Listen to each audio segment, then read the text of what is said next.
শিবানন্দ সেনের ছোট ছেলে এই প্রথম পুরীতে এসেছে।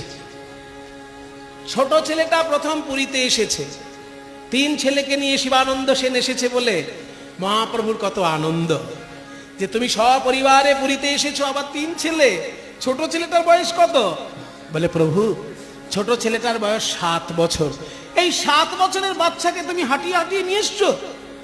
কি করবো প্রভু, ও বাচ্চা ছেলে হলে হবে কি, ও প্রথম থেকেই বলে আসছে যে তোমরা সবাই পুরীতে যাও, আমাকে নিয়ে যাও না। আমি বারবার বলি তোর কষ্ট হবে, তুই বাচ্চা ছেলে। বলে যতই কষ্ট হোক আমি মরে যাব, তবু আমি প্রভুর বদন দর্শন করব। ওর জেদের জন্যই আসা প্রভু। আচ্ছা কই তোমার ছেলে, কই দেখি। এই যে আমার ছেলে। এর নাম কি রেখেছ? এর নাম রেখেছি পরমানন্দ সেন।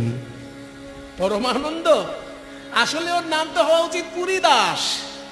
কারণ ওর মা যখন গর্ভবতী ছিল, এই পুরীতে এসে ওর মা গর্ভবতী ছিল, তাই সেই গর্ভপ্রসব হয়েছে যখন, ওর নাম হওয়া উচিত পুরীদাস। তোমরা পরমানন্দ সেনই বলো, আমি যখনই দেখব ওকে পুরীদাস বলবো। কিরে পুরীদাস, তুই আমাকে দেখার জন্য তোর বাবা মার সঙ্গে হাঁটতে হাঁটতে এসেছিস এত দূর? আয় বাবা কাছে আয়। পুরীকে যখনই কাছে ডাকলেন, মহাপ্রভুর চরণে প্রণাম করলেন।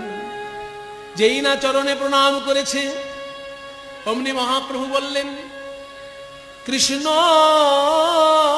বলো, কৃষ্ণ বলো, কৃষ্ণ বলো,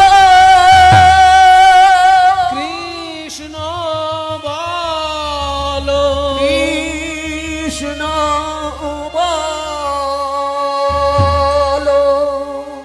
মহাপ্রভু একবার নয়, দুবার নয়, 3 বার বললেন কৃষ্ণ বলো। কিন্তু পুরীদাস কিছুতেই কৃষ্ণ বলছে না, চুপ করে দাঁড়িয়ে রয়েছে।